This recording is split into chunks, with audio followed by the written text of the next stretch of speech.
So what is an API? Well, API stands for Application Programming Interface. Think of an API like a waiter in a restaurant. You, the customer, request something from a menu, and the waiter, our API, communicates your order to the kitchen. Once your dish is ready, they bring it back to you. Now, in the digital world, an API allows one piece of software to request data from another and receive a response. For instance, when you check the weather on your phone, an API is what communicates between the app and the weather database. APIs are used all over the place, but this video will focus on APIs for web applications. Now, most APIs interact with data through four main methods, collectively known as CRUD: create, read, update, and delete. Let's break those down. Create, this is done using the post method. It's like telling a system, hey, I want to add something new. Then we have read. This is done through the get method. It's basically saying, can you show me some piece of information? Update, this involves the put or the patch methods, and it's like saying, I want to change this existing item to a new value.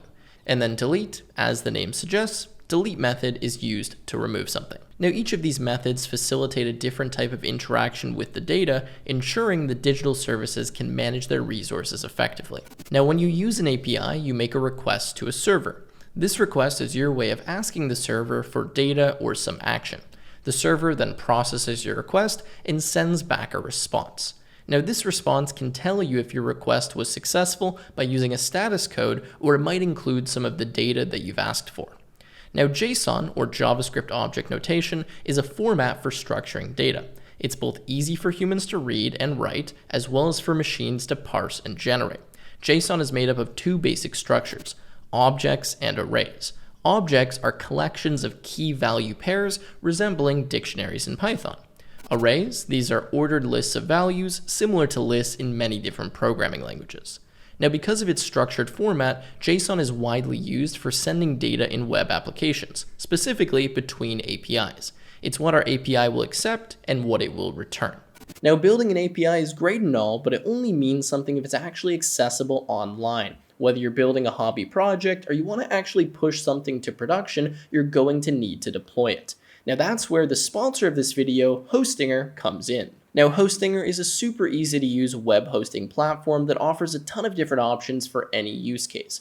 Now, for an API like this, we're going to be looking at their virtual private server plans, which give us complete control of the server, allow us to log in with root access, and do all of the advanced configurations that we need for an API like this. So if we scroll down, you can see that they have really affordable options here, and what I'd recommend is checking out their KVM too. So what I'll do now is select this plan and just walk you through quickly how you could actually go about hosting this site using Hostinger. So our first step here is to select our period, create or sign into an account, and then choose one of the various payment methods, and make sure we click on have a coupon code and enter my exclusive code, Tech with Tim. Now, once we've done that, we'll be brought to a page where we can set up our virtual private server. So the first step is to select our location, and you can just pick whatever's closest to you for the lowest latency. Now, the next step is to choose our operating system, where we have a lot of different options. If you scroll down here, what I'd recommend for an API like this is using the latest version of Ubuntu, so let's select that. And now we need to set a strong root password so that we're able to actually sign into our VPS and do the configuration later on. So now that our VPS has been set up, we can view all of the configuration options and details from this dashboard right here. But the next step is to actually SSH into our VPS and configure it for deploying our FastAPI. Now, this does require a few additional steps that I can't show you in this quick clip, so what I'm going to do is leave a link in the description that walks you through continuing this deployment.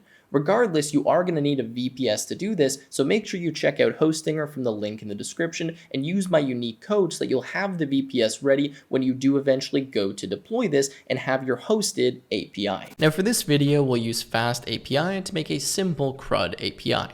FastAPI is a performant Python framework which is easy to learn, fast to code, and ready for production. FastAPI provides automatic documentation for APIs that you write and handles all the complexities of API development for you. For example, it will automatically convert Python objects to and from JSON, validate different requests, and ensure the correct data is provided. So with that said, let's go ahead and get started. So in order to get started, we're going to make sure we have Python version 3.8 or above installed. We're then going to open up a new Python file in whatever editor we want. In this case, I've got main.py inside of Visual Studio Code. We then need to install the different Python packages that allow us to use FastAPI. To do that, we're going to open up a terminal or a command prompt, and we're going to type the following command, which is pip install, and then FastAPI. We also need Uvicorn, and we're going to need Pydantic. So install all of these. If you're on Windows, you can change this command to simply say pip. If for some reason this command does not work for you, then I will leave 2 videos on the screen that will show you how to fix this, and I'll link them in the description. On Mac or Linux, it's pip3, and then install FastAPI, Uvicorn, Pydantic. On Windows, it's simply pip. So let's clear that and let's close our terminal. And now let's write a simple API and see how FastAPI works. So to do that, we're going to say from FastAPI import FastAPI, and then we're going to create a new instance of this. So we're going to say app is equal to FastAPI, and we're going to put a set of parentheses. Now what we can do is create a simple root. I'm going to go through this quickly and then we'll explain it later. I'm going to say @app dot, and this is going to be get. For now, we're just going to go with the base root, and we're going to define a function. Now you can define the function asynchronously like this, or you can define it normally with the function syntax. So I'm going to say define, and this will just say read.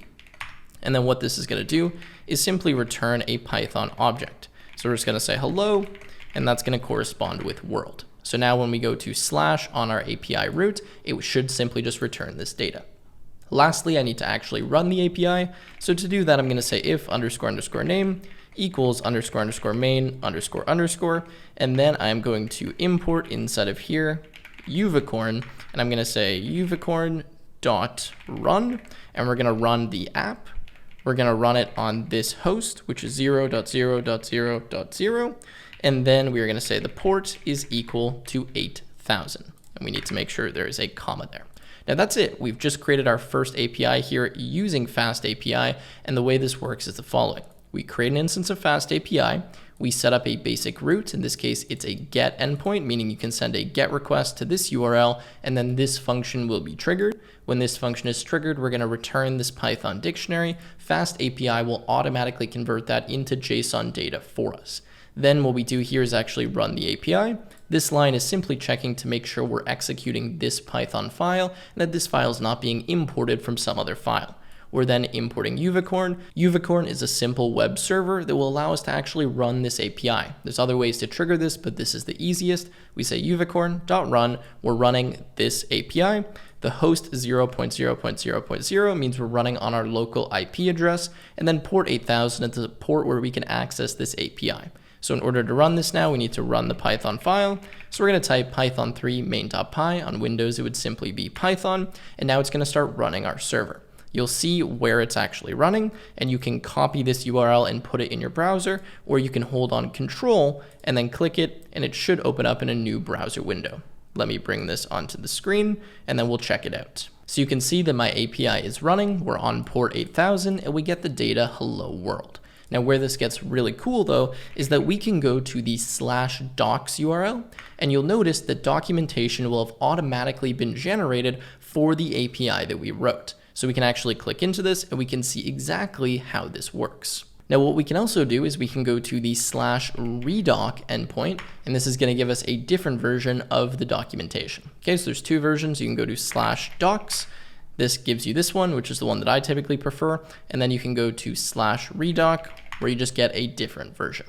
Okay, so that's one of the benefits of FastAPI, the auto documentation, but you're also going to see how quick it is to write other types of API endpoints. So let's go ahead and start doing that. For now, what I want to do is build a very simple project where we can have some different tasks. I want to represent a database. We're going to do that in memory, and we're going to have the ability to create different tasks, delete tasks, update tasks, etc. So let's see how we can go about doing that. So the first thing I'm going to do here is I'm going to say tasks is equal to an empty list. Now typically you would connect this to a real database, but in our case I'm just going to have an in-memory database, which means whenever we turn off the server, all of our data will be lost, but that's fine because we're just testing things out for now. Later on you could actually attach this to a real database, and then you could persist the data. Okay, so we have tasks equal to an empty list, and now what we're going to do is create a model that represents our different tasks. Now to do that, we need to import a few different things. So we're going to say from Pydantic import, and we are going to import the base model. We then are going to say from typing, this is built into Python, we are going to import the list and the optional type. And we're going to say from UUID, import, and then in all capitals here, this is going to be UUID and UUID4. Okay, now let's zoom out a little bit so we can read this a bit easier. Now what UUID means is unique identifier, and this is a Python function that we can call that will always guarantee a unique ID. Now what we're going to do is create a simple class, and this class is going to represent the objects that we're passing around throughout this API. So as I said before, we use JSON when we are sending data to the API and receiving data from the API. And what FastAPI will do for us is it will take what's known as a Pydantic model, which is what we're writing right now, and automatically convert it into valid JSON. This is one of the benefits of using FastAPI. You can write your code in normal Python, and it can automatically be converted to and from the JSON data that the API needs. So we're going to say class task, and then we are going to inherit here from our base model. What we do inside of here is we define all of the different fields that we want to have on our data, and we specify what the type of them will be. So we're going to have an ID. We're going to say the ID is optional, but the type of it is UUID, and this for now will be equal to none. Now optional is what we're inheriting here from typing, and it just means that we don't need to pass an ID when we create this model. Next, we're going to say title, and this is going to be of type string. We're then going to say description. This is also going to be optional, and this is a string as well.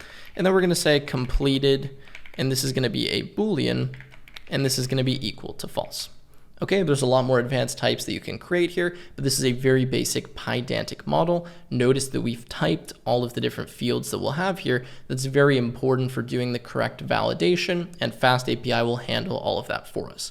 For example, when I make this a string, that means if I try to create a new task using the API and I don't pass a string, the API will actually raise an exception. So now what we'll do is we'll write at app.post. We'll take in /tasks, and then slash, this is the URL that we'll go to create a new task.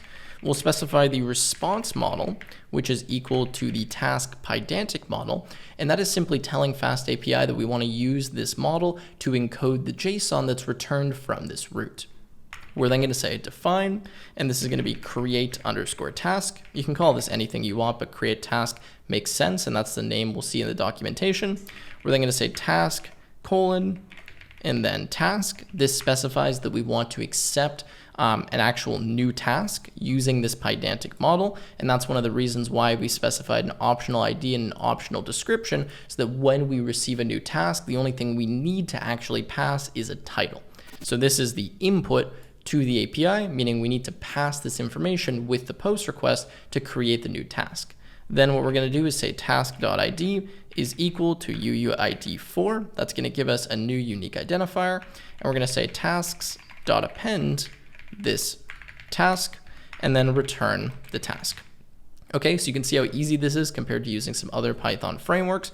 What happens is any data that's given to us that's valid for a task is automatically wrapped in this task object. We then can simply add the ID. We can do any checks that we want. We can append it into our tasks database, which is really just a list, and then we can return the task using the response model.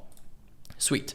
So that is how we create a new task. Now, just to check if this is working, we need to actually write an endpoint that allows us to read the tasks. So what I'm going to do is modify this one here. So rather than just read, I'm going to call this read tasks. We're going to make this /tasks and then /. And by the way, it's fine to have the same endpoint here as long as the request type is different. So this is post and this is get. This time we now need to add the response model as well, because we're going to be returning different tasks. And the response model this time is going to be list, and then inside of list, we're going to specify task. The reason for that is what we're going to do is return all of our tasks, and the type of that is going to be a list type of all of the different tasks. So that's why we're specifying that. Okay, so let's save this and let's run our code and make sure this is working. So let's go here. Let me close out of this with Control-C, and then I'm going to type Python3 main.py, and let's go to the docs and see what we get. All right, so I'm here at the docs now, and you can see that we have read tasks and we have create task. If we click into read tasks, we can actually click on try it out and execute, and you'll see that it just gives us an empty list because we don't have any tasks. Whereas if we go here to the post and we click on try it out, we can see an example of how to create a new task. So I can remove the ID because we don't actually need that. And let's give it a title of Hello World and a description of testing and click on execute. And as we go down here, you're going to see that it gives us a status code of 200. This was actually the response, which is now the new task. And notice that it's added the ID for us. And it says this was a successful response. So now if we go back here and we execute this, you'll see that we now get the new task that we created.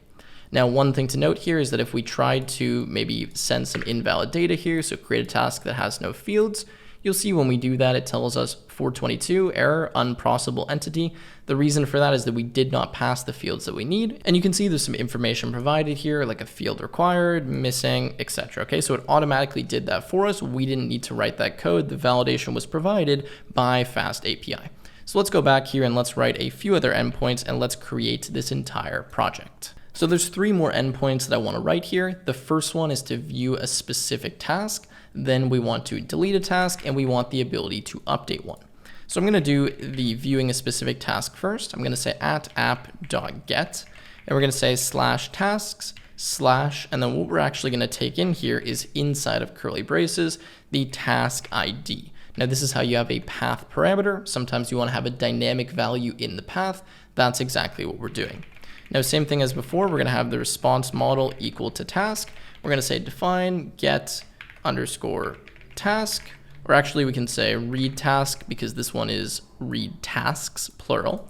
Then inside of here, what we need to take is the task underscore ID. We're going to say that this is of type UUID, and that's going to correspond with this path parameter, okay? Then what we'll do inside of here is we'll say for task in tasks. We're going to say if the task.id is equal to the task ID that was passed in the path parameter, then we will simply return the task. Otherwise, we're going to return. And before we can do this, we need to import it. So let's go to the top of our program. And this is an HTTP exception. Let me see if there's an underscore there or not. I don't think so. I think that's good. And we're going to return HTTP exception. And for the exception, we're going to say the status underscore code is 404, which stands for not found. We're going to say the detail or the error message is task not found. Okay, so this is how you can return a custom error. We're saying, okay, well, we didn't find the task we're looking for, so we're going to raise an exception. The status code is 404, and this is the error message we're going to give you. Okay, that will allow us to read an individual task based on its ID. Next, what we want to do is update a task. So to do that, we're going to say @app dot, and then we can use put or patch. In this case, I'm going to use put. Now for put, what I want to do is /tasks/ and then same thing, we need the ID of the task that we're going to be updating. So I'm going to say task underscore ID. I'm then going to say the response underscore model is equal to my task. Then we're going to say define update underscore task. Like before, we're going to take in the task ID, but we're also going to take in the new fields that we want to update the task with. So we're going to say task underscore update, and then this is going to be task. So what we're going to do in this function is similar to what we did before. We're going to look for the task that has this ID, and then we're going to update it. So we're going to say for IDX, comma, task, and this is in enumerate, and we're going to enumerate over all of our tasks. The reason we're using enumerate is we want the index as well as the task. Then we're going to say if the task.id is equal to the task underscore ID, then we will perform the update. So to do that, we're going to say the updated underscore task is equal to, and I'm going to write some fancy Python syntax here. This is going to be task.copy, then update is equal to task underscore update, if we can spell that correctly, dot dictionary, and we're going to say exclude underscore unset equals true. Now what this is going to do is it's going to look at the task update. So whatever the new fields are that we've passed for this task, because again, we're updating an existing task, we're going to get the dictionary representation of that. And then we're going to exclude any of the fields that are unset. So an unset field is something we didn't actually pass. So for example, if we didn't pass the description, we're going to exclude that when we update this task. This is a fancy way just to update the task using the Pydantic model. Don't worry about it too much. It just updates and gives us a new task that has all of the fields combined from this one and the update, and it will use any of the update fields and override existing fields if both of them exist. Okay, then what we're going to do is say tasks at IDX, is equal to the updated task. Okay, so we're just replacing that pretty much. And then we're going to say return the updated task. Okay, now lastly here, we're going to say raise, and this is going to be HTTP exception. We're going to say the status code is equal to 404 because again, we didn't find this. And we'll say the detail is equal to task not found. Now that reminds me, up here, I was returning this. I actually need to raise this. We raise the error, we don't return it, and then FastAPI will automatically handle displaying it to the user. Okay, the last one we need to write is our delete method. So we're gonna say @app.delete. We're gonna write /tasks. Same thing, we need to have the ID. So we'll say task_ID. The response model again will be equal to the task. Let's make it so we have a bit more room. And we're gonna say define delete_task. And then we're gonna take in the task_ID. Okay, how do we do it this time? Well, we're gonna say for IDX task in enumerate, we're gonna enumerate over all of the tasks. Then what we're gonna do is say if the task.id is equal to the task_ID, then we will return the tasks.pop, okay? And we're gonna pop on the current index where we found that task. And then otherwise, same thing, let's just copy this. We're gonna raise that HTTP exception. So the idea here is, again, we're looking through all of the different tasks, we're getting their index and what the task actually is. If the task ID matches the ID we're looking for, then we know we found the index where this task exists. So what we can do is pop it, which means we are going to remove and return it from the list, which is exactly what we want to do. Now, if we get to the end here and we don't find the task, that means the task did not exist or this ID was not in one of our tasks. So what we do is we raise this exception. Perfect. So that pretty much completes this program. Now all that's left to do is to test it out. And by the way, all of this code will be available from the link in the description in case you want to have a look at it. So let's clear our screen and let's run. And let's go over to our fancy documentation and let's see if it works now. So notice we have delete task, update task, read task, create task, and read tasks. We need to make a new task here. So let's just use the sample one. Let me just refresh here. Okay. And we're going to go try it out. We can remove the ID because that's going to be automatically generated. For the title, we'll just go with task 1 and we'll go task 1 description. Okay, let me copy that and execute. Looks like this was all good. Okay, let's make another one. So let's copy this here and go task 2 description, execute, and let's just make one more. And this time we'll make it completed. Okay, execute. There we go. Now let's go to read tasks. Let's try it out and execute. And you can see that we have our 3 different tasks. Perfect. Let's go here to read an individual task. We're going to need the ID of one of them. So let's find one of the IDs. Okay. Let's copy that. Go back here and try it out. Let's pass in our task ID, execute, and you can see that it gives us our task. Perfect. Let's try to delete a task. So let's go try it out, paste this in and execute. And we can see that it said task not found. Okay, so that is potentially an issue. Let me see why we got that. All right, so a silly mistake here, but I forgot to specify the type here for my task ID, which needs to be UUID. So because I forgot that, we were getting an issue when we were actually searching for that task. But now that I add that, we should be good to go. So we can test that out one more time by just closing and rerunning. And let me just get back to that same example. All right, so let's go to delete the task now after I've made that fix. And when I click on execute, it says, yes, it's good to go. It deleted successfully and it returns the task that I deleted. Now, if I go back here and I go to execute, you see we only have 2 tasks left. Let's copy one of their IDs and let's try to update them. So we can go to update, we can pass in our ID. And here what we need to do is we need to pass completed and title, but we don't need the description or the ID because if we go back to the code, we can see in our task that these are marked as optional. So when we do the update, we do need to pass the title and completed. If we didn't want to have to pass those, we could mark them optional and then we wouldn't need to pass them when we perform the update. But you'll see what I mean here. So what we can do is remove this, and for the title, we can just make this new title. And we can make completed equal to true. And when I click on execute here, you can see now that it marks completed true, description is the same as before, and the title is the new title. All right, so there you go. You have now learned how to use FastAPI to create an API in Python as fast as possible. It's really cool that it gives us this documentation. It also makes it really easy to test and play with our API. And obviously there's a lot more advanced stuff that you can do. This was really just meant to scratch the surface and show you how quickly you can actually get this up and running. If you enjoyed the video, make sure to leave a like, subscribe to the channel, and I will see you in another one.